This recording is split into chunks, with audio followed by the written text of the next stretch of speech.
헌데 누굴 그리 찾으시는지요? 좋사옵니다.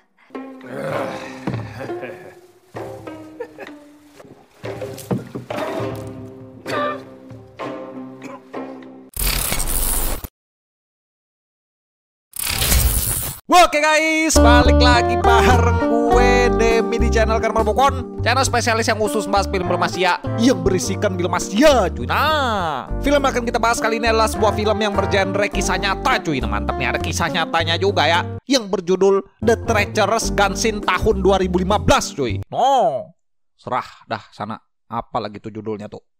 Film yang berdurasi tayang 2 jam 10 menit ini rilis pada tanggal 21 Mei tahun 2015 dan disutradarai oleh Kyu Dong Min, dibintangi oleh Kang Woo Min, Yoo Young Lee, Joo Ji Hoon, dan mbak cantik pemeran utama di film ini kesayangan Paman Udin lagi nih, yaitu Ba Ji Yeon Lim cuy. Oh, banyak lamlim nih orang-orang nih. Berkisah tentang sebuah kerajaan di masa-masa kelam pemerintahan bangsa Korea di abad ke-15, yang dimana pada era itu rakyat Korea mempunyai seorang raja yang merupakan raja yang bengis dan sangatlah kejam, yang tidak sungkan-sungkan untuk membunuh siapa saja yang menghalangi nafsu birahinya. Saat sang raja mulai sakit dan terkadang suka berhalusinasi, menteri kerajaan pun berinisiatif kalau ia akan mengumpulkan seluruh wanita cantik dari berbagai penjuru negeri. No, bayangkan nih, dari berbagai penjuru negeri ya, hanya untuk memenuhi nafsu birahi sang raja agar raja ini merasa puas. Oh, apakah yang akan terjadi kepada nasib 10.000 wanita cantik tersebut di ending cerita? Oh, mantap nih, dari sinopsisnya aja sangat menggiurkan ya. Penasaran gimana alur cerita dari film ini? Siapkan cemilan kali ini, langsung aja kita gas ke pembahasannya cuy. Skuy dah. Hey! Film dibuka dengan memperlihatkan dua orang pria yang sedang mengadakan pertemuan dengan seorang nenek tua, yang dimana nenek tersebut adalah merupakan mantan ratu dari ibu seorang raja yang telah meninggal dunia. Dan setelah ibunya meninggal, sang raja yang bernama Raja Yeonsang, ia pun melakukan pembersihan massal yang dimana ia tega membunuh siapa saja yang diduga terlibat dalam kasus kematian ibunya, tanpa mengenal lawan, kawan, saudara, atau Paman Udin sekalipun. Scene berpindah menampilkan dua orang pria yang terlihat di awal film, yang merupakan adalah menteri sekaligus orang kepercayaannya Raja Yeonsang. Sang anak bernama Im Song Jae, dan menteri sang ayah diceritakan bernama Im Sa Hong, yang dimana diceritakan kedua menteri ini adalah merupakan orang yang sangat dipercayai oleh sang raja, yang hanya bisa berlindung di balik topeng kemunafikan dan hanya mementingkan kekuasaan semata. Nah mantap nih, gua nih berpuisi kapan nih gua nih.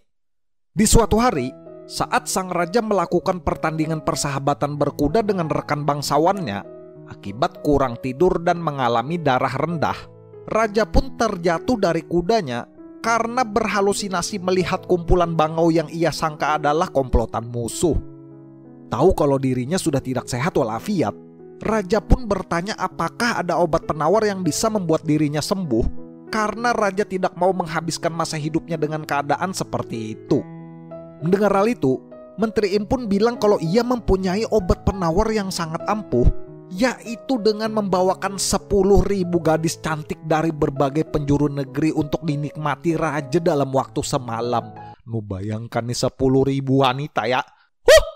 Meninggal nih Udin nih, 10.000 terlalu banyak cu. Meskipun awalnya sang ibu suri menolak ide yang tidak masuk akal tersebut, sang raja yang sangat tertarik, ia pun tentu saja langsung menerima penawaran tersebut, karena lumayannya kali aja ada rezeki bisa cangkul-cangkul dengan ribuan wanita.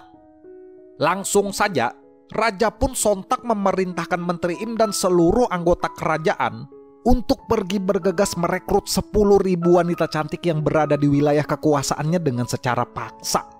Mulai dari yang perawan, yang sudah bersuami, janda, gadis, dan berbagai jenis wanita cantik lainnya. Nah, mantep nih, gue nih kayak sales ya. Sampai pada suatu hari, Menteri Im yang masih dalam tugasnya untuk merekrut 10.000 wanita demi kepuasan sang raja, ia pun dengan tidak sengaja melihat sebuah pertunjukan tari yang dilakukan oleh seorang wanita tukang daging yang membuatnya terpesona dengan kecantikan gadis tersebut.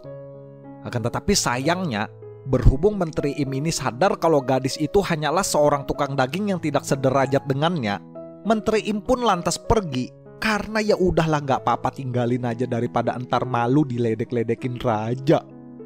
Saat Menteri Im dalam perjalanan pulang, ia pun terlihat dihadang oleh beberapa preman yang tidak suka dengan program perekrutan 10.000 wanita yang datang berniat untuk menghabisi Menteri Im di tempat itu juga. Beruntungnya, saat perkelahian terjadi dan Menteri Im sudah terpojok, muncullah seseorang misterius yang datang guna berniat untuk membantu Menteri Im, yang ternyata itu adalah sang gadis tukang daging yang datang beserta pamannya. Saat Menteri Im terbangun dari pingsannya dan berada di tempat gadis tukang daging, Menteri Im pun sontak bergegas untuk pergi, yang ditahan sang gadis itu karena gadis itu ingin mengajukan sebuah permintaan. Mbak-mbak tukang daging lucu-lucu manja bernama Danhe. Berhubung waktu itu Danhe merasa beruntung bisa bertemu langsung dengan menteri kerajaan, Danhe pun bilang kalau ia ingin sang menteri mau untuk merekrutnya agar bisa masuk ke dalam istana karena beralasan ingin bisa melunasi hutang-hutang ayahnya yang sudah terlalu banyak. Berhubung mendapat penolakan dari Menteri Im pada waktu itu, karena sudah bertekad kuat ingin masuk ke dalam istana, Danhe pun berhasil melakukan itu dengan cara memalsukan identitasnya, yaitu menyamar sebagai putri bangsawan dan mengganti namanya menjadi Junghua. Meskipun sang menteri akhirnya mengetahui tentang penyamaran tersebut, Menteri Im pun bilang kalau ia akan membiarkan Junghua agar bisa tetap berada di istana karena Menteri Im ini berniat ingin menguji dan melihat seberapa jauh Junghua bisa bertahan. Tibalah hari di mana ke-10.000 wanita dari berbagai penjuru negeri dikumpulkan di halaman istana untuk nantinya akan disuruh dan dipaksa mengikuti pelatihan seleksi, yang dimana satu dari yang terbaik di antara semua wanita tersebut akan menjadi permaisuri untuk mendampingi sang raja yang saat itu hahe-hahe ketawa kegirangan. Dan dapat dipastikan, diceritakan terdapat 2 wanita yang terlihat paling menonjol di antara ribuan wanita tersebut, yaitu Junghua sendiri, dan yang lainnya adalah merupakan salah satu selir kerajaan yang bernama Seol.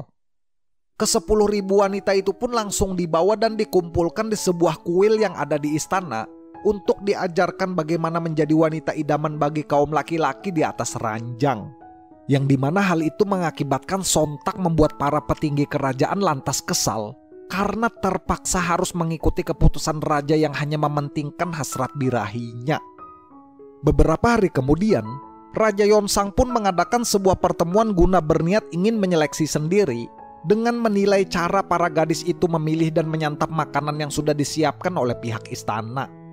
Saat sang raja mulai bosan dan melihat sebagian mbak-mbak yang makan dengan cara yang biasa-biasa aja, majulah selir Seol yang memilih makanan yang lumayan menjijikan untuk dimakan, yaitu merupakan alat kelamin kuda yang terlihat kokoh dan bertenaga. Nah, mantap nih Mbak Seol nih. Aduh nih, memilih makanan itu seperti mobil aja ya, bertenaga kuda bos.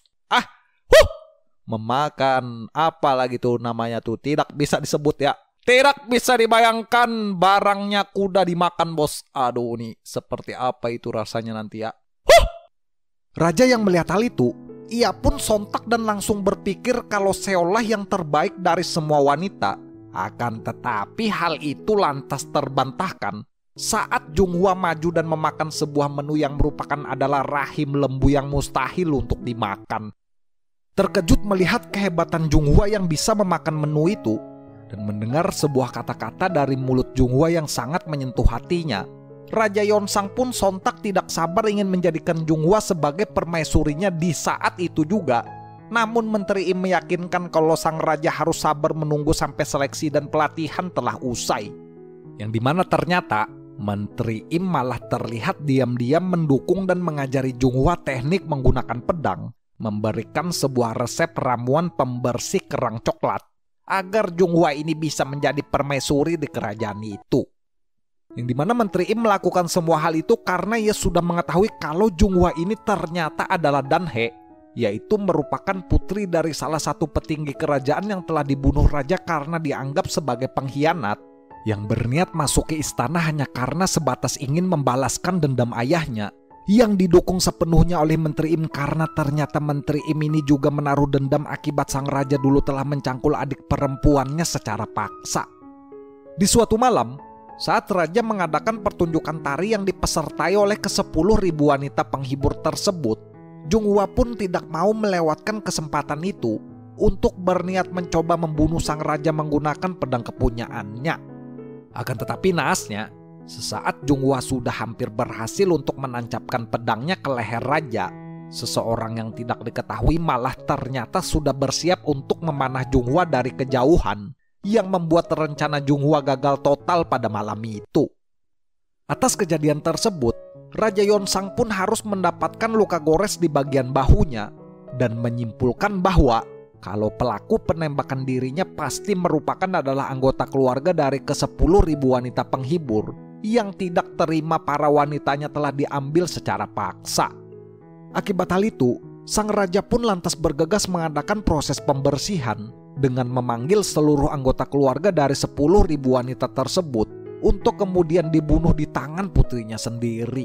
Aduh, nih rajanya nih kejam juga ya. Raja Udin kan nih, astaga.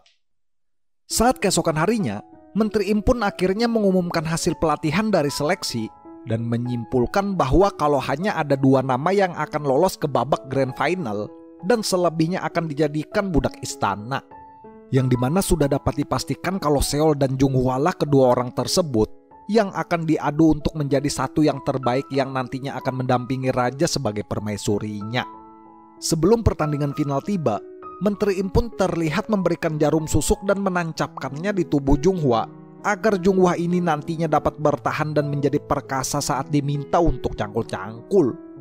Akan tetapi naasnya, bukannya cangkul-cangkul dengan dirinya, sang raja malah meminta Seol dan Junghwa untuk saling cangkul-cangkul satu sama lain, yang dimana yang kalah akan dipenggal kepalanya dan yang menang akan menjadi sang permaisuri.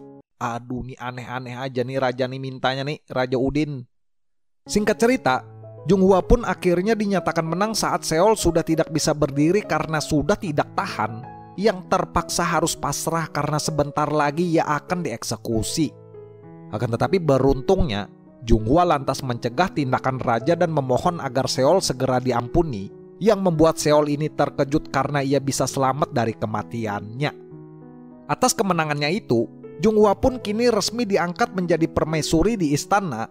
Namun hal itu nampaknya tidak diinginkan oleh Ibu Suri dan sebagian anggota kerajaan yang lantas bekerja sama berniat membuat rencana untuk membunuh Junghwa. Saat malam pertama tiba, dengan ambisi untuk membalaskan dendam kematian ayahnya, Junghwa pun tentu saja lantas berniat untuk membunuh raja saat cangkul-cangkul terjadi dengan mencoba mengulur waktu dan menggunakan pisau belati yang tersembunyi di balik lukisan. Akan tetapi namun sayangnya, Junghwa lagi-lagi terpaksa harus gagal untuk melakukan aksinya itu saat anggota kerajaan yang ternyata sudah bersiap di tempat itu karena sudah menaruh curiga. Akibat aksinya itu, Junghwa pun lantas diberikan hukuman mati, namun ternyata bukan dirinya lah yang akan dieksekusi, melainkan beberapa bapak-bapak yang Raja Yeonsang pikir kalau mereka adalah ayahnya Junghwa. Dari sekian banyak bapak-bapak yang telah Raja Yeonsang bunuh, tak ada satupun orang yang mau mengaku kalau Junghwa adalah putrinya, karena kenyataannya memang benar kalau mereka bukanlah ayah kandung dari Junghwa. Sampai pada akhirnya, Raja Yeonsang pun terlihat membawa sebuah tengkorak kepala, yang dimana ternyata Raja Yeonsang ini sebelumnya telah mengetahui kalau Junghwa adalah merupakan Danhae, yaitu putri dari salah satu petinggi kerajaan yang dianggap telah berkhianat. Junghwa pun terpaksa harus merasakan kesedihan yang amat dalam dan terpukul menahan isak tangisnya saat melihat tengkorak mendiang ayahnya dihancurkan dengan kejam oleh sang raja. Adegan pun berlanjut dengan menampilkan Menteri Im yang menghampiri Junghwa yang ternyata masih hidup di dalam penjara dan memberikan racun mati suri kepada Junghwa dengan menusuk perutnya agar Junghwa ini bisa terbebas dari istana karena dianggap sudah innalillah. Saat mayat Junghwa sudah dibawa keluar istana karena berniat ingin dibuang, di momen itulah selir Seol datang untuk menyelamatkan Junghwa dan merawatnya karena ia ingin membalas budi berkat Junghwa dulu sudah pernah menyelamatkan nyawanya. Sementara itu, berniat ingin melengsarkan dan mengkudeta kedudukan Raja Yeonsang, Menteri Im pun terlihat mengajak komplotan pengkhianat kerajaan yang sesungguhnya guna bekerja sama untuk membalas semua perbuatan kejam yang telah dilakukan raja. Yang dimana rencana kudeta tersebut diawali dengan kembalinya menjanjikan kepada Raja Yeonsang ribuan wanita untuk dinikmati. Saat Menteri Im kembali ke istana, Menteri Im pun lantas mengajak Raja Yonsang untuk menuju ke sebuah tempat yang dimana Menteri Im bilang kalau di sana sudah ada ribuan wanita yang standby untuk dicangkul-cangkul. Akan tetapi naasnya, saat Raja Yonsang tidak melihat satu orang wanita pun berada di sana, Raja pun akhirnya menyadari kalau menteri tangan kanannya sendiri sudah berkhianat dan berencana ingin membunuhnya. Dengan mengucapkan kata-kata penyesalan yang keluar dari mulutnya, Menteri Im pun bilang kalau ia telah bodoh karena sudah mengabdikan hidupnya untuk seorang raja yang kejam dan tidak manusiawi, yang diiringi dengan sebuah tebasan tali yang membuat raja dilumuri seember darah. Dengan sebuah luka yang menyayat bagian pahanya, Raja Yonsang pun terpaksa harus menghadapi nasib buruk kematiannya karena dibiarkan sendiri di ruangan itu dengan puluhan babi yang sudah bersiap untuk memakan bagian tubuhnya. Saat urusannya dengan Raja Yonsang telah selesai, Menteri Im pun langsung memberikan isyarat kepada para pasukan pengkhianat yang telah bekerja sama dengannya untuk segera menyerang dan melakukan pemberontakan di dalam istana yang membuat semua penjaga kerajaan tewas habis dibunuh oleh pasukan itu. Bukan hanya itu, saat sang Ibu Suri juga berusaha menghentikan pengkudetaan tersebut, Ibu Suri pun juga terpaksa harus tewas karena para pemberontak juga sudah tidak peduli akan dirinya. Setelah peristiwa kejadian tersebut, Junghwa yang sudah terlihat sembuh dari lukanya karena telah dibantu oleh selir Seol yang merawatnya, ia pun kembali ke istana guna berniat untuk membunuh Raja Yonsang. Akan tetapi sesaat Junghwa sudah ingin melayangkan pedangnya, Junghwa pun akhirnya menyadari kalau Raja Yonsang saat itu ternyata sudah tewas. Dan orang yang berada di balik baju dan topeng raja itu adalah Menteri Im yang berniat tewas di tangan Junghwa karena ingin menebus kesalahannya. Di saat yang sama, melihat perkelahian yang telah terjadi di kamar raja, ayah Menteri Im pun sontak bergegas seketika langsung memanah Junghwa dan terheran melihat anaknya sendiri telah menyamar menjadi raja. Akibat berdebat hebat dengan sang ayah, Menteri Im pun lantas menusukkan sebuah pedang tepat ke perutnya. Karena Menteri Im ini sudah muak menuruti perintah sang ayah yang selalu haus akan kekuasaan. Merasa kalau Junghwa lah dalang dari semua yang telah terjadi, ayah Menteri Im pun sontak bergegas untuk berniat membunuh Junghwa. Akan tetapi nyatanya, dirinya lah yang terpaksa harus tewas di tangan para pemberontak yang datang dan seketika melayangkan beberapa anak panah yang menancap di tubuhnya. Yang dimana semua hal yang telah terjadi selama ini merupakan adalah bagian dari rencana yang disusun oleh Menteri Im sejak sedari awal untuk menebus semua dosa-dosanya, dosa sang ayah, raja, dan seluruh petinggi kerajaan yang telah membuat rakyat hidup menderita. Sebelum ajal kematiannya tiba, berniat ingin menyelamatkan hidupnya Junghwa, Menteri Im pun mengatakan kalau ia memiliki sebuah permintaan terakhir. Kalau ia ingin Junghwa dibawa keluar jauh-jauh dari istana agar Junghwa ini bisa tetap melanjutkan hidupnya. Dan filmnya pun berakhir beberapa tahun kemudian yang menampilkan selir Seol yang sekarang sudah menjalani profesi sebagai tukang daging. Dan Menteri Im yang ternyata masih hidup sampai sekarang sebagai penari di sana yang disaksikan Junghwa sendiri saat berdiri di tengah para penonton, coy. Mantap juga nih filmnya nih, bagus juga ternyata ya. Dah, segitu aja cu. Udah cu. Terlalu panjang nanti durasinya cu. Dah, closing Aduh nih. Bobo besar.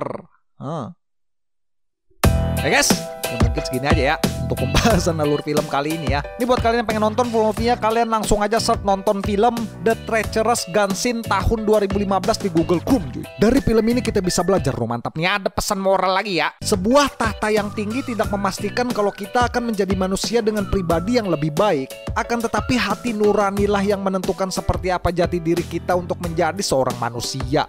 Kita sebagai kerabat terdekatnya Paman Udin, berpijaklah ke bumi saat derajat kita diangkat lebih tinggi dari manusia yang lainnya, dan berusahalah untuk membantu satu sama lain saat kita mempunyai kesempatan dan kekuatan itu cuy.